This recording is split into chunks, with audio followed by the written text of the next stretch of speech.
El ser y la nada, por Jean-Paul Sartre. 21. Segunda parte. El ser para sí. Capítulo 2. La temporalidad. 1.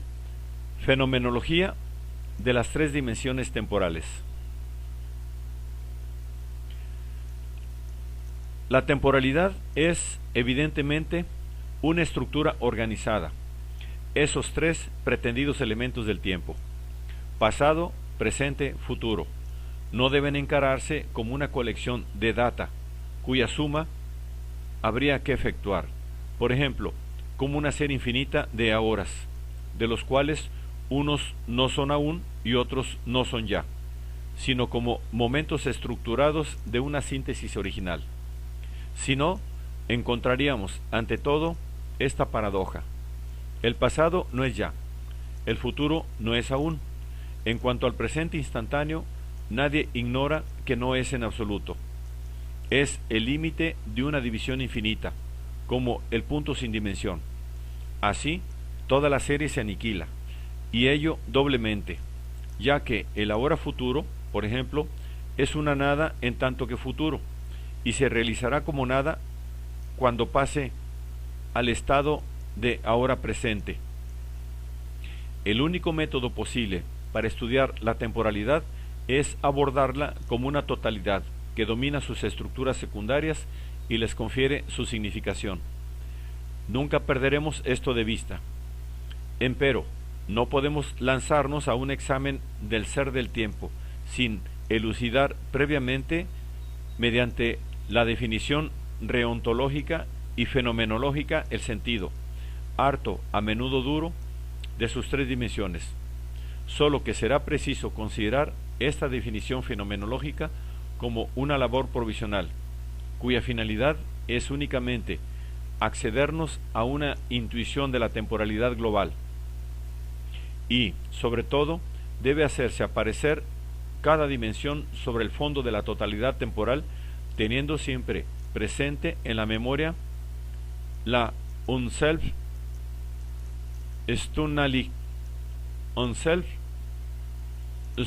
Stunnaligkeit de cada dimensión. A. El pasado. Toda teoría sobre la memoria implica una presunción sobre el ser del pasado.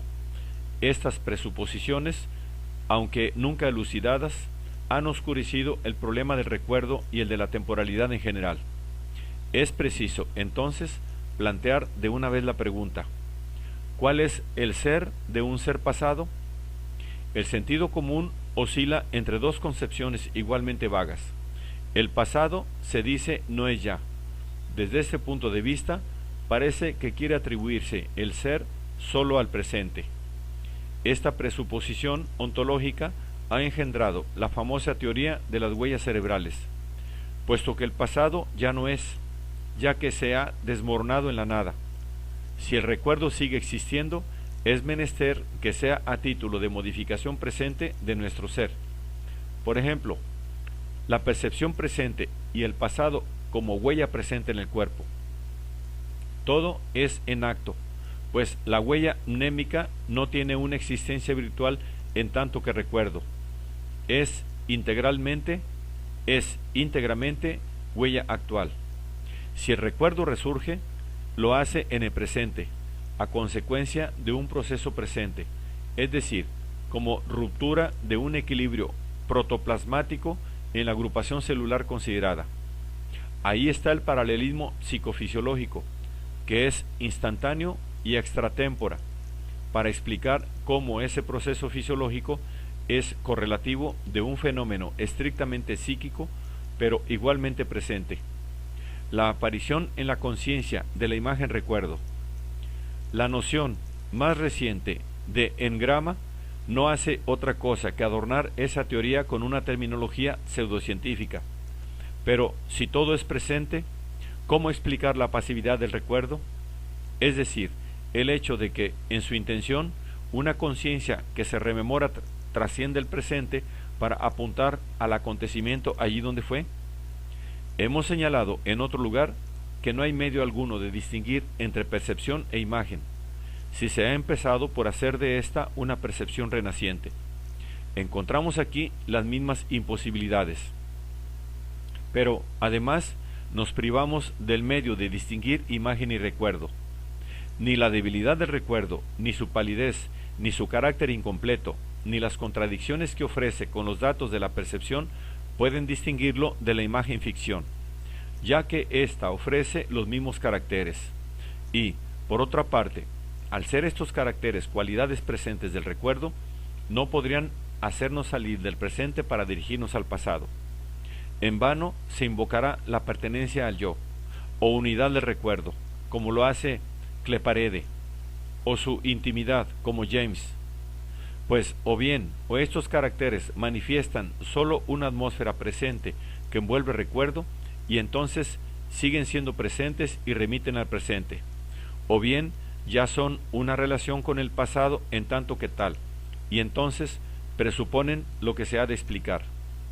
Se ha creído poder fácilmente desembarazarse del problema, reduciendo el reconocimiento a un esbozo de localización, y esta a un conjunto de operaciones intelectuales facilitadas por la existencia de marcos sociales de la memoria. Estas operaciones existen, sin duda alguna, y deben ser objeto de un estudio psicológico, pero si la relación con el pasado no es dada de alguna manera, aquellas tampoco podrían crearla. En una palabra, si se ha empezado por hacer del hombre un insular encerrado en el islote instantáneo de su presente, y si todos sus modos de ser, en cuanto aparecen, están destinados por esencia a un perpetuo presente, se han suprimido radicalmente todos los medios de comprender su relación originaria con el pasado, así como los genetistas no han logrado constituir la extensión con elementos inextensos, así tampoco lograremos constituir la dimensión pasado con elementos tomados exclusivamente del presente. La conciencia popular, por otra parte, encuentra tanta dificultad para negar existencia real al pasado que admite, a la vez que esa primera tesis, otra concepción igualmente imprecisa, según la cual el pasado tendría una especie de existencia honoraria. Para un suceso, ser pasado sería simplemente estar en retirada, perder la eficiencia sin perder el ser. La filosofía bergsoniana ha vuelto a tomar esta idea. Al entrar en el pasado, un suceso no deja de ser, deja de actuar, simplemente, pero permanece en su lugar, en su fecha, por toda la eternidad. Así, hemos restituido el ser al pasado, y está muy bien. Ahora afirmamos que la duración es multiplicidad de interpretación, de interpenetración, y que el pasado se organiza continuamente con el presente. Pero con ello no hemos dado razón de esta organización ni de esta interpenetración. No hemos explicado que el pasado pueda renacer, infestarnos, en suma, existir para nosotros. Si es inconsciente, como lo quiere Bergson, y si el inconsciente es lo no actuante, ¿cómo puede insertarse en la trama de nuestra conciencia presente? ¿Tendrá acaso una fuerza propia? Pero esta fuerza, entonces, sería presente, ya que actuaría sobre el prescrito, y cómo emanaría del pasado en tanto que tal. Invertiremos entonces la cuestión como Husserl y mostraremos en la conciencia presente un juego de retenciones que enganchan a las conciencias de antaño, las mantienen en su fecha y les impiden aniquilarse. Pero si el cogito husserliano le da previamente como instantáneo, no hay medio alguno de salir de él. En el capítulo anterior hemos visto a las pretensiones darse en vano de narices contra los vidrios del presente, sin poder romperlos. Lo mismo ocurre con las retenciones. Husserl, a lo largo de toda su carrera filosófica, estuvo obsesionado por la idea de la trascendencia y del ir más allá. Pero los instrumentos filosóficos de que disponía, en particular su concepción idealista de la existencia, le privaban de los medios de dar razón de esa trascendencia. Su intencionalidad no es sino la caricatura de ella. La conciencia husserliana no puede, en realidad, trascenderse ni hacia el mundo, ni hacia el futuro, ni hacia el pasado. Así, no hemos ganado nada con otorgar al pasado el ser, pues, en términos de esa concesión, debiera ser para nosotros como si no fuera. Que el pasado sea, como lo quiere Bergson y Husserl, o que no sea ya, como lo quiere Descartes, carece de importancia si se ha empezado por cortar los puentes entre él y nuestro presente. En efecto, si conferimos al presente un privilegio como presencia en el mundo, nos colocamos para abordar el problema del pasado en la perspectiva del ser intramundano. Si consideramos que existimos primeramente como contemporáneos de esta silla o de esta mesa, nos hacemos indicar por el mundo la significación de lo temporal. Pero si nos colocamos en medio del mundo, perdemos toda posibilidad de distinguir lo que no es ya de lo que no es. Sin embargo, se dirá, lo que no es ya, por lo menos ha sido, mientras lo que no es no tiene nexo de ninguna especie con el ser. Es verdad, pero la ley de ser del instante intramundano, como lo hemos visto, puede expresarse en estas sencillas palabras. El ser es, que indican una plenitud maciza de positividades, donde nada de lo que no es puede ser representado de ninguna manera, ni siquiera por un rastro, un vacío, una señal, una histéresis. El ser que es se agota íntegramente en ser. Con lo que es, con lo que no es ya, no tiene nada que hacer. Ninguna negación, sea radical, sea suavizada en ya no, puede hallar lugar en esa densidad absoluta. Sentado esto, el pasado bien puede existir a su manera. Los puentes están cortados. El ser ni siquiera ha olvidado su pasado. Sería aún una forma de conexión. El pasado se le ha deslizado como un sueño. Si respecto a la concepción de Descartes y a la de Bergson podemos no dar la razón a ninguna de las dos partes, ello se debe a que ambas caen bajo un mismo reproche. Trátese de aniquilar el pasado o de conservarle aislando del presente. Estos autores han encarado su suerte a partir de la existencia de un Dios, y cualquiera que fuere su concepción de la conciencia, confirieron a ésta la existencia del en sí, la consideraron como siendo lo que era. No cabe admirarse, pues, de que haya fracasado de su tentativa de vincular de nuevo el pasado y el presente, ya que el presente, así concebido, negará con todas sus fuerzas al pasado. Si hubiesen considerado el fenómeno temporal en su tonalidad, habrían visto que mi pasado es ante todo mío, es decir, que existe en función de cierto ser que soy yo. El pasado no es nada, tampoco es el presente, sino que pertenece a su fuente misma como vinculado con cierto presente y cierto futuro. La miidad de que hablaba Cleparede no es un matiz subjetivo que viene a quebrar el recuerdo, es una relación ontológica que une el pasado al presente. Mi pasado no aparece jamás en el aislamiento de su preteridad. Sería hasta absurdo considerar que pudiera existir como tal. Es originariamente pasado de este presente, y esto es lo que previamente ha de elucidarse. Escribo que Pablo, en 1920, era alumno de la Escuela Politécnica. ¿Quién es el que era? Pablo, evidentemente, pero ¿qué Pablo? ¿El joven Pablo de 1920? Pero el único tiempo del verbo ser que conviene a Pablo considerado en 1920, en tanto que se le atribuye la cualidad de alumno de la Politécnica, es el presente, en tanto que era menester decir de él. Si el que ha sido alumno de la Politécnica es un Pablo que se ha convertido en pasado, toda relación con el presente queda rota. El hombre que sustentaba esa cualificación, el sujeto, ha quedado allá, con su atributo, en 1920. Si queremos mantener la posibilidad de una rememoración, será menester, en esa hipótesis, admitir una síntesis recognitiva que venga del presente para ir a mantener el contacto con el pasado.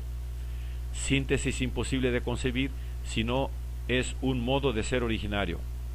A falta de semejante hipótesis, nos será menester abandonar el pasado a su altivo aislamiento. ¿Qué significaría, por otra parte, semejante escisión de la personalidad? Proust admite, sin duda, la pluralidad sucesiva de los yoes, pero esta concepción, tomada al pie de la letra, nos hace recaer en las dificultades insuperables que encontraron en su tiempo los asociacionistas.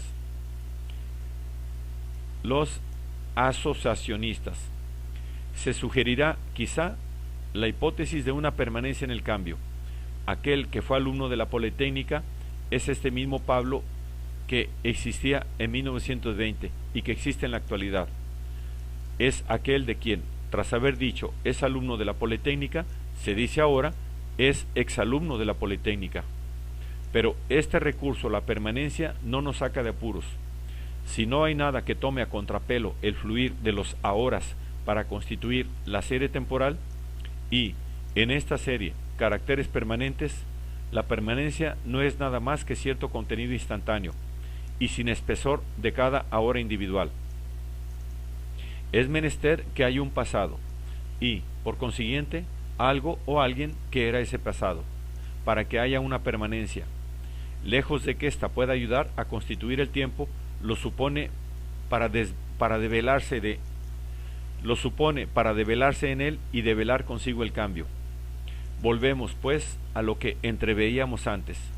Si la remanencia existencial de ser en forma de pasado no surge originariamente de mi presente actual, si mi pasado de ayer no es como una trascendencia a la saga de mi presente de hoy, hemos perdido toda esperanza de vincular de nuevo el pasado con el presente. Así, pues, si digo de Pablo que fue o que era alumno de la Politécnica, lo digo de este mismo Pablo que actualmente es y del cual digo también que es cuadragenario. No es el adolescente el que era alumno. De este, en tanto que fue, se debía decir, es el cuadragenario, se debía decir es. El cuadragenario lo era. A decir verdad, el hombre de 30 años lo era también. Pero, ¿qué sería el hombre de 30 años, a su vez, sin el cuadragenario que fue? Y el propio cuadragenario era alumno de la Politécnica en el extremo ápice de su presente. Y finalmente, es el ser mismo de la vivencia el que tiene la misión de ser cuadragenario, hombre de 30 años, adolescente, en el modo de haberlo sido. De esta vivencia decimos hoy que es. Del cuadragenario y del adolescente también se ha dicho, a su tiempo que son. Hoy forman parte del pasado, y el pasado mismo es, en el sentido de que actualmente es el pasado de Pablo o de esta vivencia. Así, los tiempos particulares del perfecto designan seres que existen todos realmente, aunque en modos de ser diversos, pero de los cuales uno es y a la vez era el otro. El pasado se caracteriza como pasado de algo o de alguien. Se tiene un pasado. Este utensilio, esta sociedad, este hombre, son los que tienen su pasado. No hay primero un pasado universal que se particularizaría después en pasados concretos. Al contrario, lo que primero encontramos son pasados, y el verdadero problema que abordaremos en el capítulo siguiente será captar por qué proceso pueden unirse esos pasados individuales para formar el pasado. ¿Se objetará acaso que nos hemos facilitado las cosas al escoger un ejemplar en que el sujeto que era sigue existiendo actualmente? Se nos citarán otros casos, por ejemplo, de Pedro, que ha muerto. Puedo decir, amaba la música. En este caso, tanto el sujeto como el atributo son pasados, y no hay Pedro actual a partir del cual pueda surgir ese ser pasado. Convenimos en ello. Convenimos incluso hasta el punto de reconocer que el gusto por la música jamás ha sido pasado para Pedro. Pedro ha sido siempre contemporáneo de ese gusto que era gusto suyo. Su personalidad viva no le ha sobrevivido, ni él a ella. En consecuencia, aquí lo pasado es Pedro amante de la música. Y puedo formular la pregunta que formulaba poco a. ¿De quién es el pasado, este Pedro pasado? No podría hacerlo con relación a un presente universal que fuera pura afirmación de ser. Es, pues, el pasado de mi actualidad. Y, de hecho, Pedro ha sido para mí y yo he sido para él. Como veremos, la existencia de Pedro me ha alcanzado hasta la médula. ha formado parte de un presente en el mundo para mí y para otro, que era mi presente en vida de Pedro, un presente que yo he sido. Así, los objetos concretos desaparecidos son pasados en tanto que forman parte del pasado concreto de un superviviente. Lo que hay de terrible en la muerte, dice Malraux, es que trueca la vida en destino. Ha de entenderse aquí que la muerte reduce el para sí, para otro, al estado de sin mí para otro. Del ser de Pedro muerto, yo soy hoy el único responsable en mi libertad. Y los muertos no han podido ser salvados y transportados a bordo del pasado concreto de un superviviente. No son pasados, sino que sus pasados y ellos están aniquilados. Hay pues seres que tienen pasado. Hace poco citábanlos indiferentemente un instrumento, una sociedad, un hombre. ¿Estábamos en lo cierto? ¿Puede atribuirse originariamente un pasado a todos los existentes finitos o solo a ciertas categorías de ellos? Podremos determinarlo más fácilmente si examinamos más de cerca esa noción tan particular de tener un pasado. No se puede tener un pasado como se tiene un automóvil o una caballeriza. Es decir, que el pasado no podría ser poseído por un presente que permaneciera estrictamente exterior a él como yo permanezco. Por ejemplo, exterior a mi estilográfica. En una palabra, en el sentido en que la posesión expresa ordinariamente una relación externa del poseedor con lo poseído. La expresión de posesión es insuficiente. Las relaciones externas disimularían un abismo infranqueable entre pasado y presente, que serían dos datos de hecho sin comunicación real.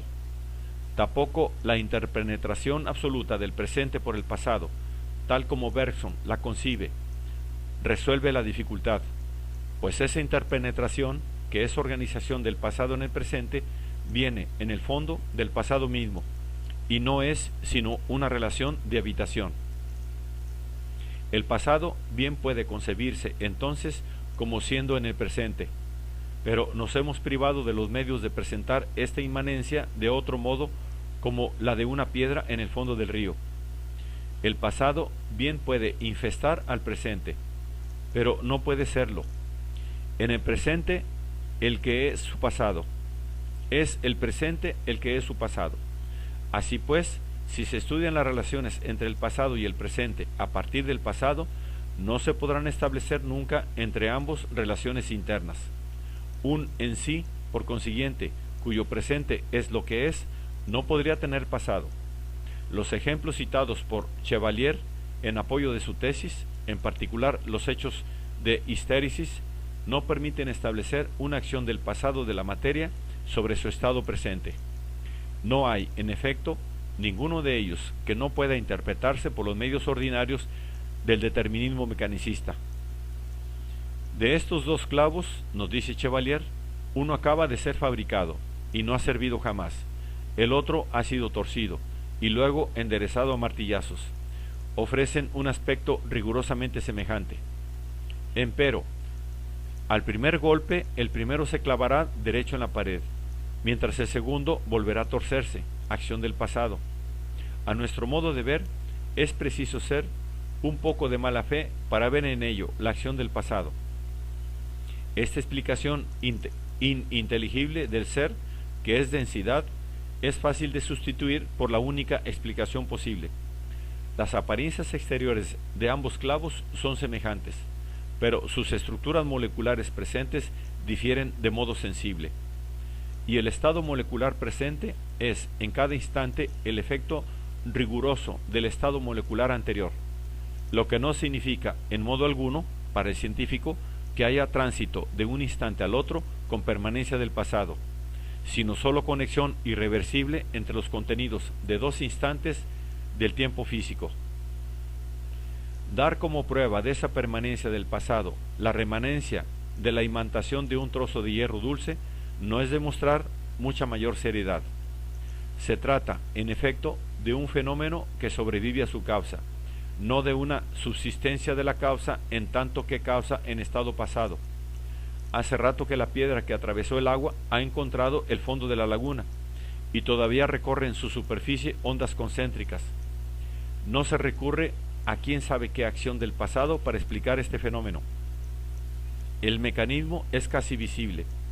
No parece que los hechos de histéresis o de remanencia necesiten una explicación de tipo diferente. En realidad, está bien claro que la expresión tener un pasado, que hace suponer un modo de posesión en el que el poseedor pudiera ser pasivo y que como tal no choca si es aplicada a la materia, debe ser reemplazada por la de ser su propio pasado. No hay pasado sino para un presente que no puede existir sin ser allá, detrás de sí, su pasado. Es decir, solo tienen un pasado los seres tales que en su ser está en cuestión su ser pasado, que tienen que ser su pasado. Estas observaciones nos permiten negar a priori el pasado al en sí, lo que no significa tampoco que hayamos de arrinconarlo en el presente. No zanjaremos la cuestión del pasado de los seres vivos. Haremos notar solo que si fuera menester, lo que no es de ningún modo seguro, conceder un pasado a la vida, no podría ser sino después de demostrar que el ser de la vida es tal que implica un pasado. En una palabra, sería necesario demostrar previamente que la materia viva es otra cosa que un sistema físico-químico. El esfuerzo inverso, que es el de Chevalier, consistente en dar una beligerancia mayor al pasado como lo constitutivo de la originalidad de la vida, totalmente desprovisto de significación.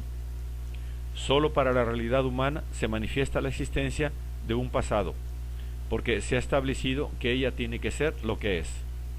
El pasado llega al mundo por el para sí, porque su yo soy es en la forma de un yo me voy. El pasado llega al mundo por el para sí, porque su yo soy es en la forma de un yo me soy.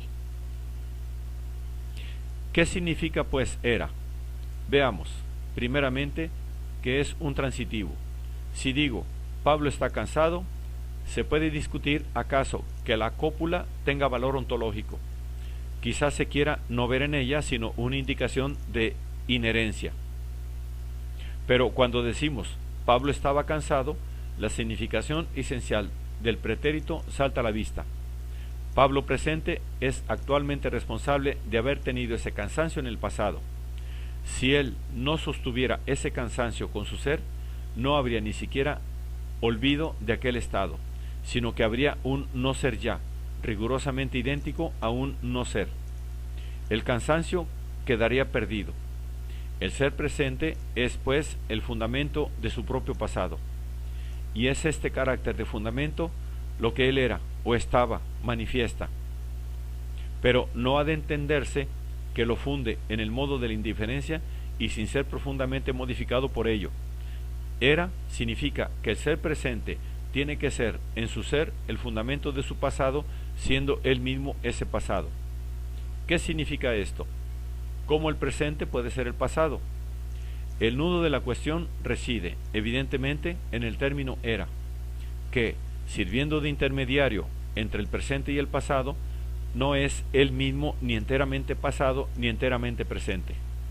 En efecto, no puede ser ni lo uno ni lo otro, ya que en tal caso estaría contenido en el interior del tiempo que denotaría su ser. El término era designa, pues, el salto ontológico del presente al pasado y representa una síntesis original de esos dos modos de temporalidad. ¿Cómo ha de entenderse esta síntesis? Ante todo, veo que el término era es un modo de ser. En este sentido, yo soy mi pasado. No lo tengo, lo soy. Lo que se me dice acerca de un acto que realicé ayer, de un mal talante que tuve, no me deja indiferente. Me siento herido o halagado, tanto si me irrito como si dejo que digan, me toca hasta la médula. No me desolidarizo de mi pasado. Sin duda, a la larga, puedo intentar esa desolidarización. Puedo declarar que no soy ya el que era, arguir un cambio, un progreso, pero se trata de una reacción secundaria, que se da como tal.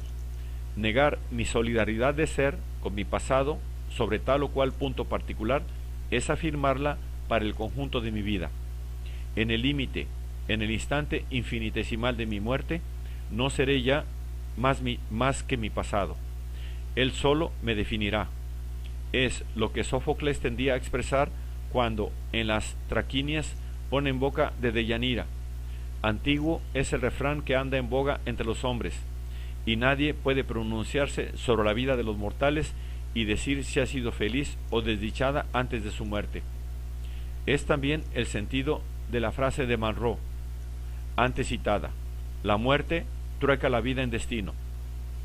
Y, por último, lo que aterra al creyente cuando comprende que, en el momento de morir, la suerte estaba echada y ya no queda carta que jugar. La muerte nos reúne con nosotros mismos, tal como la eternidad nos ha cambiado en nosotros mismos. En el momento de la muerte somos, es decir, estamos sin defensa ante los juicios del prójimo. No se puede decir en verdad acerca de lo que somos. No tenemos ya oportunidad alguna de escapar a la cuenta que una inteligencia omnisciente podría cerrar.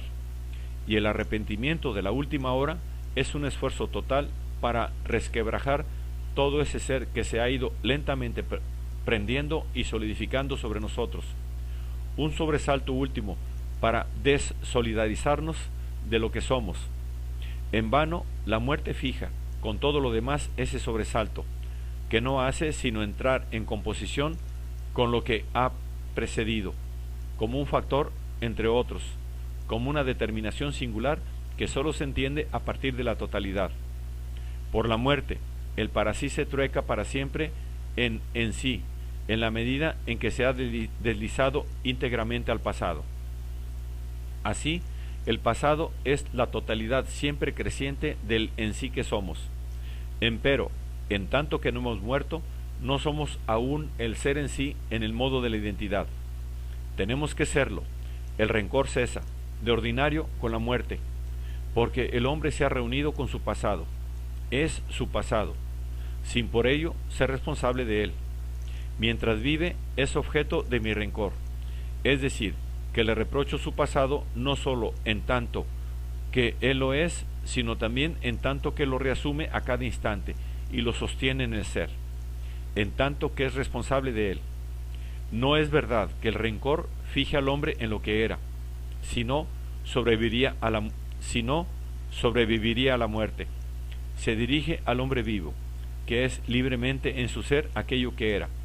Yo soy mi pasado, y si yo no fuera, mi pasado no existiría ya ni para mí ni para nadie.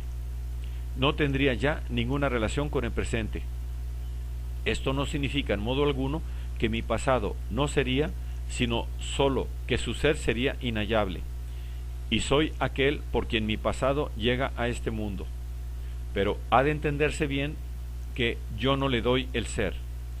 Dicho de otro modo, mi pasado no existe a título de mi representación. Mi pasado no existe porque yo me lo represente, sino que porque yo soy mi pasado. Este entra en el mundo, y a partir de su ser en el mundo puedo yo, según cierto proceso psicológico, representármelo. Mi pasado es lo que tengo que ser, pero sin embargo difiere por naturaleza de mis posibles. El posible, que también tengo que ser, permanece en cuanto posible concreto mío, como aquello cuyo contrario es igualmente posible, aunque en grado menor. Al contrario, el pasado es aquello que es sin posibilidad de ninguna clase, aquello que ha consumido sus posibilidades. Tengo que ser lo que no depende, y en modo alguno de mi poder ser, lo que es ya en sí todo lo que puede ser. El pasado que soy, tengo que serlo sin ninguna posibilidad de no serlo. Asumo su total responsabilidad como si pudiera cambiarlo, y, sin embargo, no puedo ser otra cosa que él. Veremos más adelante que conservamos continuamente la posibilidad de cambiar la significación del pasado, en tanto que éste es un expresente que ha tenido un futuro. Pero al contenido del pasado, en tanto que tal, nada puedo quitarle ni agregarle. En otros términos, el pasado que yo era es lo que es. Es un en sí, como las cosas del mundo. y la relación del ser que tengo que sostener con el pasado es una relación del tipo del en sí, es decir, de la identificación consigo mismo. Pero, por otra parte, no soy mi pasado, no lo soy, ya que lo era. El rencor ajeno me sorprende y me indigna siempre. ¿Cómo puede odiarse en aquel que soy a aquel que era? La sabiduría antigua ha insistido mucho en este hecho. Nada puedo enunciar sobre mí que no se haya vuelto falso ya cuando lo enuncio. Hegel no ha desdeñado utilizar este argumento. Cualquier cosa que haga o que diga, en el momento en que quiero serlo, ya lo hacía o lo decía. Pero examinaremos mejor este aforismo. Viene a decir que todo juicio que formulo sobre mí mismo es falso ya cuando lo formulo, es decir, que me he convertido en otra cosa. Pero, ¿qué ha de entenderse por otra cosa? Si entendemos por ello un modo de la realidad humana que gozaría del mismo tipo existencial que aquel al cual se niega la existencia presente, equivale a declarar que hemos cometido un error en la atribución del predicado al sujeto y que quedaba otro predicado atribuible. Sólo habría sido menester apuntarlo en el futuro inmediato. Del mismo modo, un cazador que apunta a un ave allí donde la ve, la falla, porque el ave ya no está en ese lugar cuando llega el proyectil. La alcanzará, al contrario, si apunta un poco hacia adelante, a un punto al que la volátil no ha llegado aún. Si el ave ya no está en ese lugar, es porque ya está en otro. De cualquier manera, está en algún lugar. Pero veremos que esta concepción eleática del movimiento es profundamente errónea. Si verdaderamente puede decirse que la flecha está en AB, entonces el halo y aliento es una sucesión de inmovilidades. Análogamente, si se concibe que haya hábito un instante infinitesimal, que ya no es que he sido yo lo que ya no soy. Se me constituye con una serie de estados fijos que se suceden como las imágenes de una linterna mágica. Si no lo soy, no es a causa de un retardo entre el juicio y el hecho, sino que, por principio, en mi ser inmediato, en la presencia de mi presente, no lo soy. En una palabra, la causa por la cual no soy lo que era es un cambio, un devenir concebido como paso a lo heterogéneo en la homogeneidad del ser, sino que, al contrario, si puede haber un devenir, se debe a que, por principio, mi ser es heterogéneo a mis maneras de ser. Se ha reflexionado acerca de que el ser en devenir no podría ser esa síntesis a menos de serla por sí mismo en un acto que fundaría su propia nada.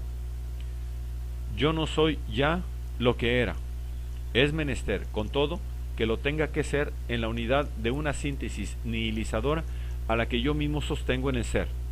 Si no, yo no tendría relación de ninguna clase con lo que ya no soy, y mi plena positividad excluiría el no ser, esencial al devenir.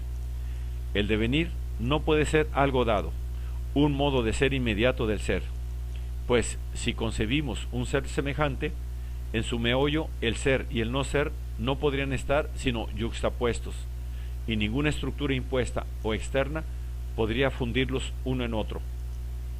La conexión entre el ser y el no ser no puede ser sino interna. El no ser debe surgir en el ser en tanto que ser. El ser debe despuntar en el no ser. Y esto no podría ser un hecho, una ley natural, sino un surgimiento del ser que es su propia nada de ser. Así, pues, si no soy mi propio pasado, ello no puede ser en el modo originario del devenir, sino en tanto que lo tengo que ser para no serlo, y que lo tengo que no ser para serlo. Esto ha de esclarecernos la naturaleza del modo era.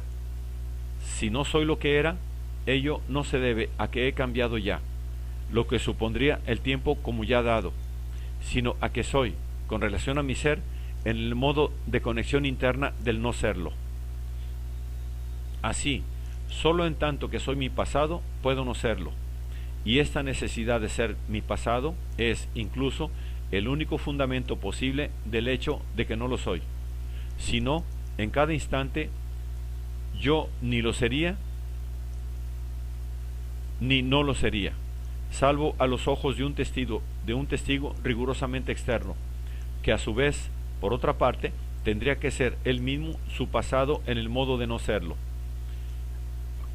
Estas observaciones pueden hacernos comprender lo que hay de inexacto en el escepticismo de origen heraclíteo, que insiste únicamente en que no soy ya lo que digo ser. Sin duda, todo lo que puede decirse que soy, no lo soy.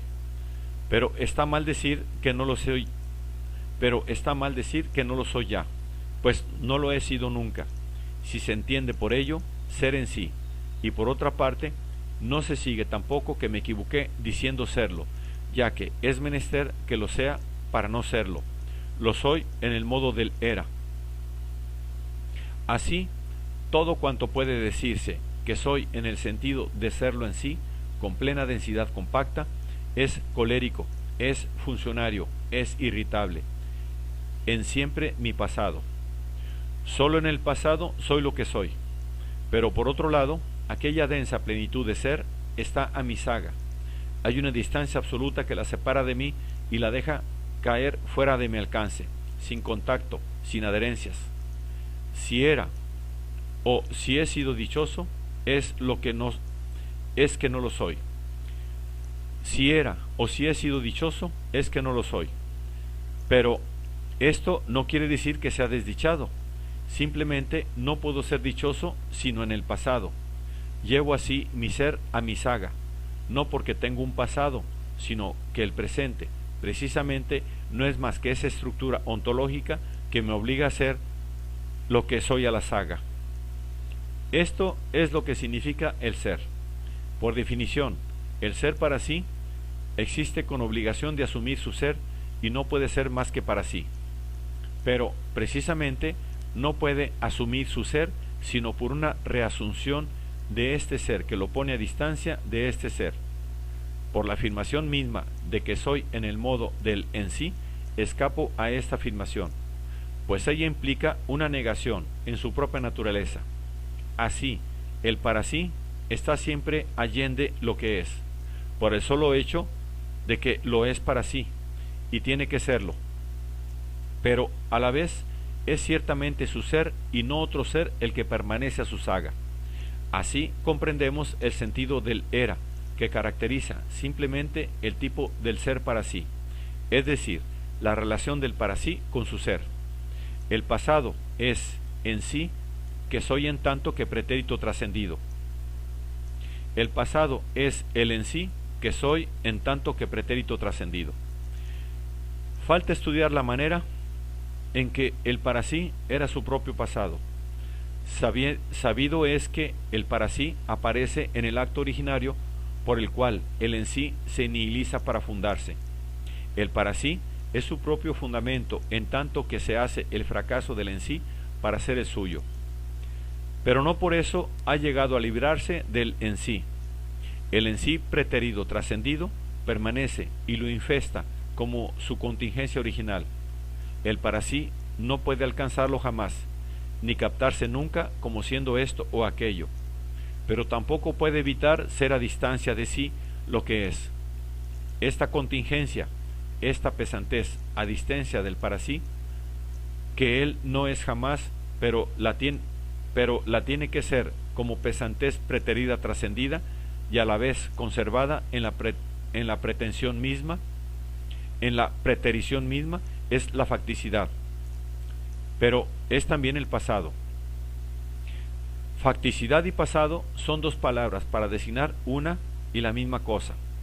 El pasado, en efecto, como la facticidad, es la contingencia invulnerable del en sí que tengo que ser sin ninguna posibilidad de no serlo. Es lo inevitable de la necesidad de hecho, no a título de necesidad, sino a título de hecho. Es el ser de hecho que no puede determinar el contenido de mis motivaciones, pero que las deja transidas en su contingencia, porque aquellas no pueden suprimirlo ni cambiarlo. Al contrario, lo llevan necesariamente consigo para modificarlo, lo conservan para rehuirlo, lo tienen que ser en su propio esfuerzo por no serlo.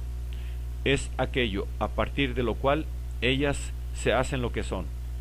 A eso se debe que en cada instante yo no sea diplomático ni marino, que sea profesor, aunque ni la temporalidad puedo, sino representar este ser sin poder nunca reunirme con él. Si no puedo retornar al pasado, no es por alguna virtud mágica que me lo pondría fuera de alcance, sino simplemente porque mi pasado es en sí y yo soy para sí. El pasado es lo que soy sin poder vivirlo. El pasado es la estancia. En este sentido, el cogito cartesiano debería formularse más bien. Pienso, por lo tanto era. Lo que engaña es la aparente homogeneidad del pasado y del presente, pues esa vergüenza que sentí ayer era aún para sí, mientras la experimentaba. Se cree entonces que sigue siendo para sí hoy, y se concluye erróneamente que si no puedo retornar a ella, se debe a que no es ya. Pero es menester invertir la relación para alcanzar la verdad. Entre el pasado y el presente hay una heterogeneidad absoluta. Si no puedo retornar a él, se debe a que el pasado es, y la única manera en que yo podría hacerlo sería ser yo mismo en sí para perderme en él en la forma de la identificación, lo que me es negado por esencia. En efecto, esa vergüenza que sentí ayer y que era vergüenza para sí, sigue siendo vergüenza actualmente, y su esencia puede describirse todavía como para sí. Pero no es ya él, en su ser, pues no es ya como reflejo reflejante, descriptible como para sí, simplemente es. El pasado se da como para sí devenido en sí. Esa vergüenza, en tanto que la vivo, no es lo que es. En el momento presente en que yo la era, puedo decir, era una vergüenza. Ella se ha hecho lo que era, detrás de mí. Tiene la permanencia y la constancia del en sí. Es eterna en su fecha. Tiene la total pertenencia del en sí a sí mismo. En cierto sentido, pues el pasado, que es a la vez para sí y en sí, se asemeja al valor o sí, que hemos descrito en el capítulo precedente. Como éste representa cierta síntesis entre el ser que es lo que no es y no es lo que es, y el ser que es lo que es. En este sentido, puede hablarse de un valor evanescente del pasado. De ahí que el recuerdo nos presenta al ser que éramos con una plenitud de ser que le confiere una especie de poesía. Ese dolor que teníamos, al fijarse en el pasado, no deja de presentar el sentido de un para sí, y sin embargo existe en sí mismo, con la silenciosa fijeza de un dolor ajeno, de un dolor de estatua. Ya no necesita comparecer ante sí para hacerse existir. Ahora es, y al contrario, su carácter de para sí, lejos de ser el modo de ser de su ser, se convierte simplemente en una manera de ser, en una cualidad. Los psicólogos, por haber contemplado lo psíquico en pasado, han pretendido que la conciencia era una cualidad que podía o no afectarlo, sin modificarlo en su ser. Lo psíquico pasado primeramente es, y es para sí. Después, tal como Pedro es rubio o como este árbol es un roble. Pero, precisamente por eso, el pasado que se asemeja al valor no es el valor. En el valor, el para sí deviene sí. Trascendiendo y fundando su ser, hay una reasunción en el en sí por el sí. Por este hecho, la contingencia del ser deja su lugar a la necesidad. El pasado, al contrario, es primeramente en sí. El para sí está sostenido en el ser por el en sí. Su razón de ser no es ya ser para sí. Se ha convertido en sí y por ello nos aparece en su pura contingencia. No hay ninguna razón para que nuestro pasado sea tal o cual. Aparece en la totalidad de su serie como el hecho puro que ha de tenerse en cuenta en tanto que hecho, como lo gratuito. Es en sí el valor invertido, el para sí reasumido por el en sí, espesado por el en sí hasta el punto de no poder existir ya como reflejo para el reflejante, ni como reflejante para el reflejo, sino simplemente como una indicación en sí del par reflejo-reflejante. Por eso el pasado puede, en rigor, ser el objeto al que apunte un para sí que quiere realizar el valor y rehuir la angustia que le da la perpetua ausencia de sí. Pero es radicalmente distinto, por esencia, del valor.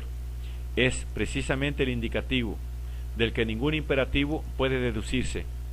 Es el hecho propio de cada para sí, el hecho contingente, inalterable que yo era. Así, el pasado es un para sí recuperado y anegado por el en sí. ¿Cómo puede ocurrir esto? Hemos descrito lo que significa ser pasado para un suceso y tener un pasado para una realidad humana. Hemos visto que el pasado es una ley ontológica del para sí, esto es, que todo lo que puede ser un para sí debe serlo allá, a su propia saga, fuera de alcance. En este sentido, podemos aceptar la frase de Hegel: mi esencia está en el pasado. Mi esencia está en pasado, es la ley de su ser. Pero no hemos explicado por qué un suceso concreto del para sí se vuelve pasado. Cómo un para sí, que era un pasado, se convierte en el pasado de un nuevo para sí. Repito, perdón.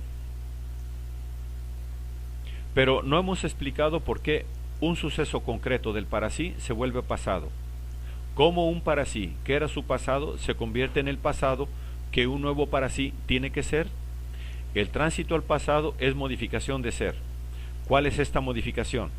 Para comprenderla, es menester captar antes la relación entre el para sí presente y el ser. Así como podíamos augurarlo, el estudio del pasado nos remite al del presente.